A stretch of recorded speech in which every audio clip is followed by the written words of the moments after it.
Hello students, we are studying the second chapter of English, The Sound of Music, its second part, The Shehnai of Bismillah Khan.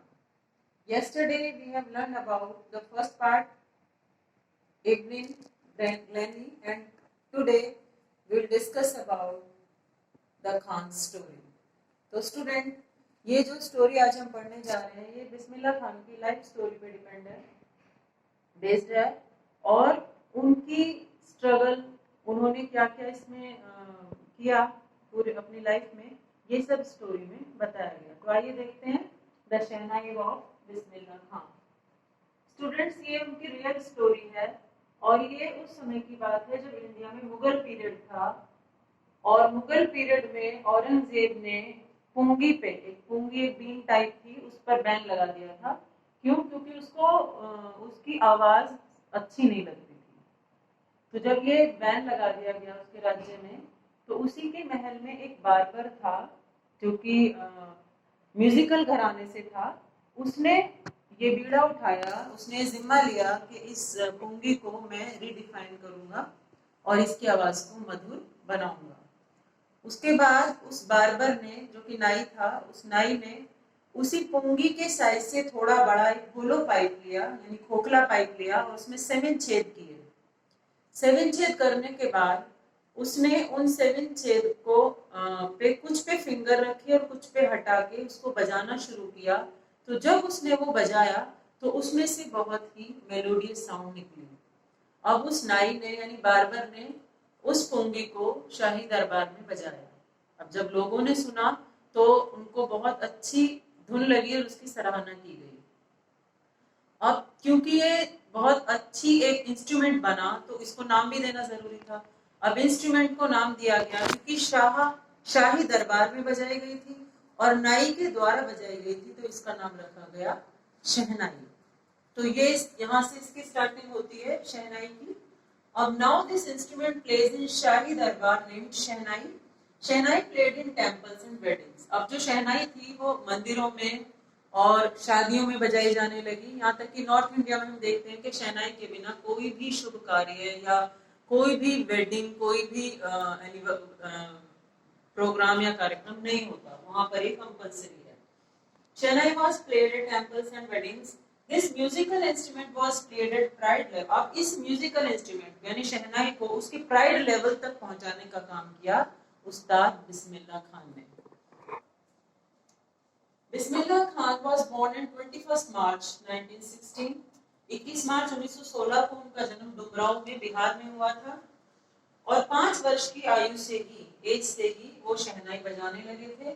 Bhojpur के temple में उन्होंने शहनाई बजाना start किया था, वहां पर बजाते थे और वहां के लोकल किंग ने उनको, वो वहां शहनाई बजाते थे तो उनको 1 किलो 1.25 केजी का लड्डू दिया जाता था वहां के लोकल महाराजा के द्वारा उनको अवार्ड में।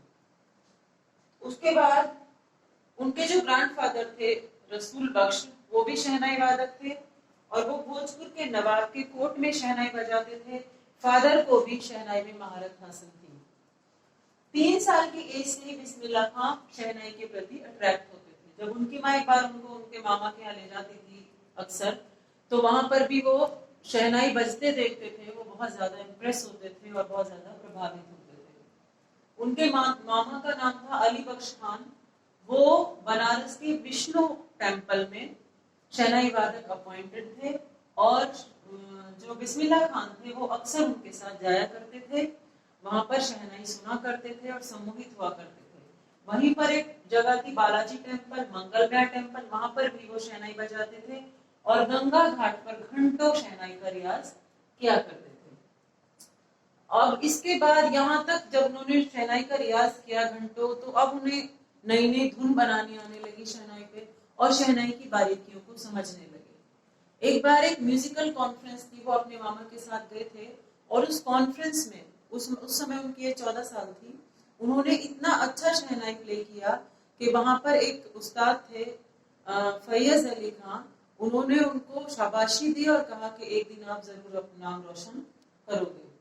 उसके बाद ऑल इंडिया रेडियो का 1938 में उद्घाटन हुआ वहां से उनको ब्रेक मिला और ऑल इंडिया रेडियो पर सबसे ज्यादा सुने जाने वाले वादक के रूप में उनका नाम विख्यात हुआ।